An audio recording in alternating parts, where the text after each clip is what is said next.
नमस्कार दोस्तों, जय श्री श्याम जी की। तो चलिए थोड़ी भी देर किए बिना दर्शन करते हैं एक ऐसे मंदिर के जिसके दर्शन मात्र या कहूँ नाम मात्र से ही हारे हुए मनुष्य को जीत की अनुभूति होती है।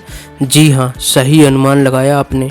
हम बात कर रहे हैं हारे के सहारे की, जय श्री श्याम जी की।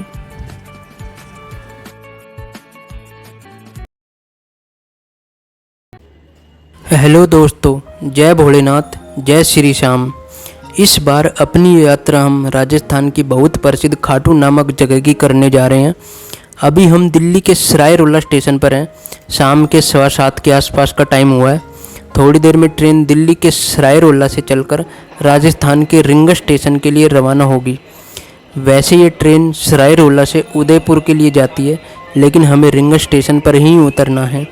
दिल्ली से रिंगस की दूरी करीब 250 किलोमीटर के आसपास है और रिंग स्टेशन से खाटू की दूरी 18 किलोमीटर के आसपास है। और खाटू के जो नज़दीक स्टेशन पड़ता है वह रिंगस ही है। ट्रेन थोड़ा लेट थी तो करीब रात 12:15 बजे हम रिंगस पहुँचे। रिंगस से शेयर टैक्सी खाटू के लिए चलती ही रहती हैं, जिसका किराया 50 रुपये पर पर्सन है। ये करीब 18 किलोमीटर की दूरी रात में बिना किसी ट्रैफिक और आसानी से की जा सकती है।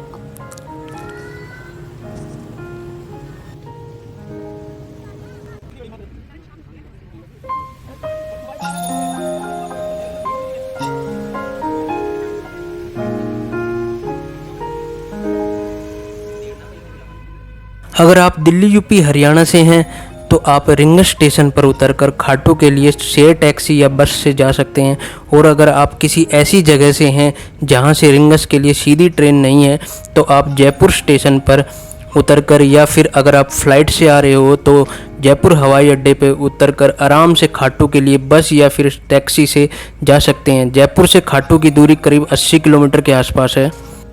वैसे बहुत से लोग अपनी श्रद्धा और भक्ति से रिंग स्टेशन से खाटू के लिए पैदल भी जाते हैं।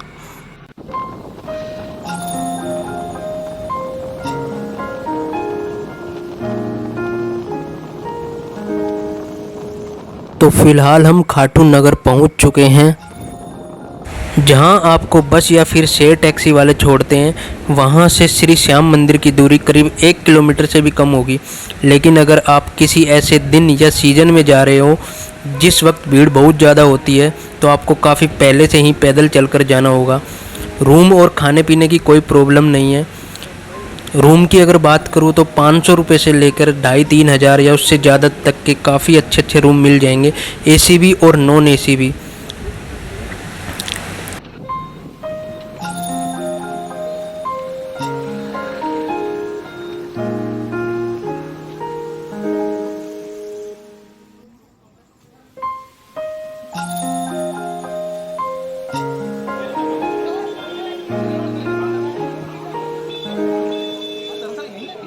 हारे के सहारे की, जय श्री श्याम जी की। सुबह का वक्त हो चुका था तो हमें मंदिर के दर्शन के लिए जाना था, लेकिन हम उससे पहले मंदिर के पास ही एक श्याम कुंड है।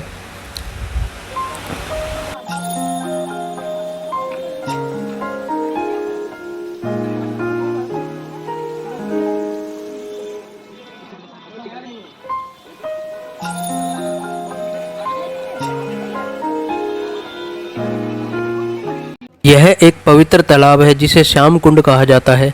कहा जाता है कि यहीं से खाटू श्याम जी के सिर निकला था। भक्तों के बीच एक लोकप्रिय धारणा यह भी है कि इस तालाब में डुबकी लगाने से व्यक्ति अपनी बीमारियों से ठीक हो सकता है और उन्हें अच्छा स्वास्थ्य मिल सकता है। यह भी माना जाता है कि हर साल आयोजित होने वाले फाल्गुन मेला महोत्सव के दौरान श्याम कुंड में स्नान करने से विशेष लाभ होता है। और इस कुंड की दीवारों पर श्याम बाबा के सारी कहानियाँ लिखी हुई हैं।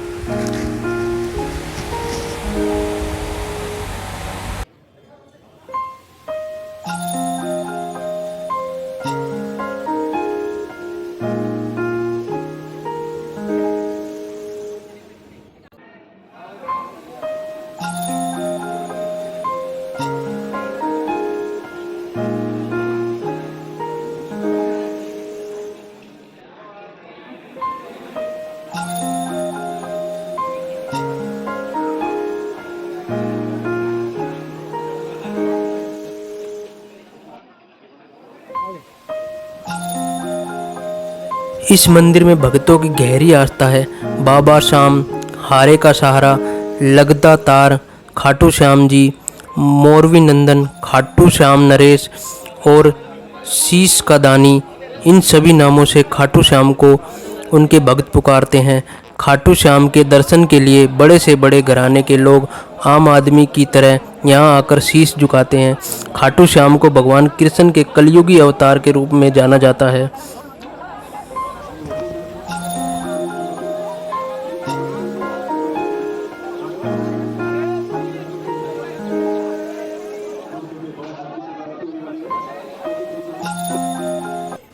पौराणिक कथाओं के अनुसार खाटू श्याम जी का संबंध महाभारत काल से माना जाता है। कहा जाता है कि यह पांडुपुत्र भीम के पोते थे। जब भीम का विवाह हिडिंबा नामक राक्षसी से हुआ तो उससे उन्हें घटोत्कच नामक पुत्र की प्राप्ति हुई। घटोत्कच का पुत्र हुआ बर्बरिक, जो अपने पिता से भी ज़्यादा शक्तिशाली और मायावी था। बर्बरिक देवी का उपासक था, जिसके वरदान से उन्हें 3 दिव्य बाण प्राप्त हुए थे, जो अपने लक्ष्य को भेद कर वापस लौट आते थे। एक बार महाभारत युद्ध देखने के इरादे से बर्बरिक कुरुक्षेत्र की तरफ जा रहे थे, परंतु श्री कृष्ण तो अंतर्यामी थे। वे जानते थे कि बर्बरिक ये प्रतिज्ञा ले चुके थे कि वो सदैव कमजोर पक्ष को चुनते हैं और उनका सहारा बनते हैं, और यदि उन्होंने युद्ध में भाग लिया तो जीत कौरवों की होगी। इसलिए वह बर्बरिक के पास एक गरीब ब्राह्मण का रूप धरकर आए और बर्बरिक से पूछने लगे कि तुम कौन हो और कुरुक्षेत्र की तरफ क्यों जा रहे हो। बर्बरिक बोले, मैं एक दानी योद्धा हूँ जो अपने एक बाण से युद्ध का निर्णय कर सकता हूँ। श्री कृष्ण ने उनकी परीक्षा लेनी चाहिए तो उन्होंने एक बाण से पीपल के पेड़ के सारे पत्तों में छेद कर दिया। एक पत्ता श्री कृष्ण के पैर के नीचे था, इसलिए बाण पैर के ऊपर ही रुक गया। हैरान श्री कृष्ण बर्बरिक को युद्ध में भाग लेने से रोकना चाहते थे, इसलिए उन्होंने दान के रूप में बर्बरिक से उनका सर मांगा। बर्बरिक समझ गया कि यह ब्राह्मण नहीं कोई और है और वास्तविक परिचय देने के लिए कहा। श्री कृष्ण का वास्तविक परिचय जान बर्बरिक ने रात भर भजन पूजन कर फाल्गुन शुक्ल द्वादशी को स्थान पूजा करके अपने हाथ से अपना शीश श्री कृष्ण को दान कर दिया।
लग जाएगी, हाथ डाले।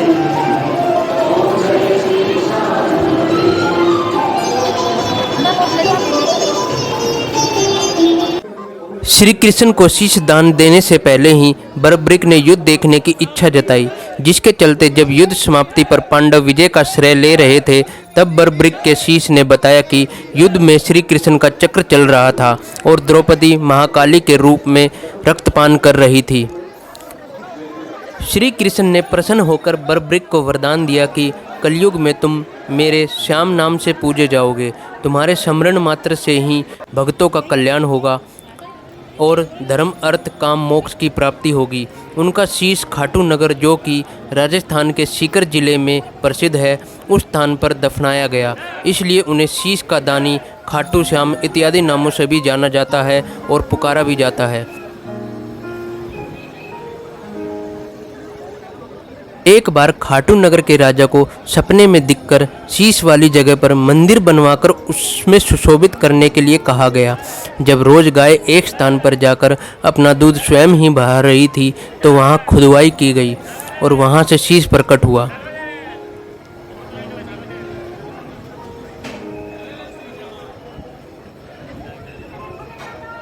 राजा ने सपने के बाद कार्तिक माह की एकादशी को शीश की स्थापना मंदिर में करवाई, जिसे बाबा श्याम के जन्मदिन के रूप में भी मनाया जाने लगा।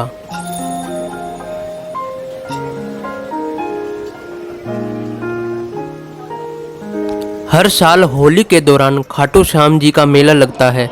खाटू धाम में आस लगाने वालों की झोली बाबा खाली नहीं रखते। तो आइए, इतना सब तो जान लिया, अब मेरे साथ एक बार मिलकर जयकारा लगा दो, हारे के सहारे की, खाटू श्याम हमारे की जय हो।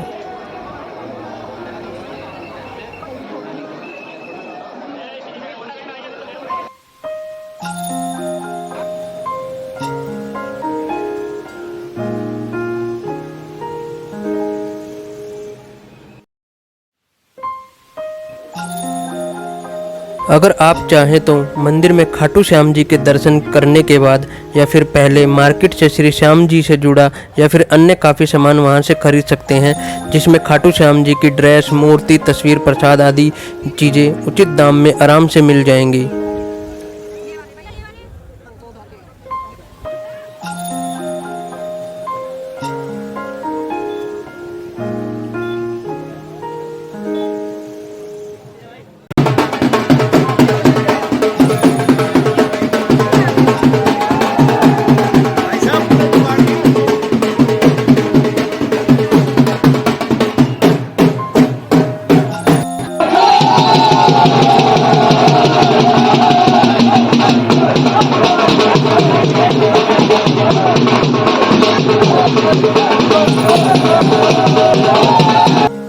बाकी लोगों में श्री खाटू श्याम जी के लिए आस्था और विश्वास आप देख ही सकते हैं।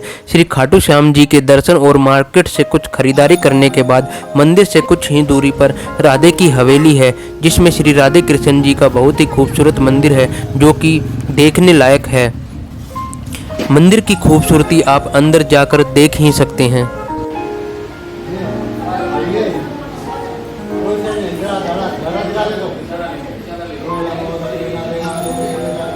अगले एपिसोड में हम आपको सालासर श्री बालाजी के दर्शन के लिए लेकर चलेंगे। तब तक के लिए चैनल पर बने रहें और वीडियो पर लाइक, कमेंट और शेयर करना ना भूलें। अगर आप चैनल पर नए हैं तो चैनल को सब्सक्राइब करना ना भूलें और आपको वीडियो कैसी लगी अपना सुझाव अवश्य दें। धन्यवाद।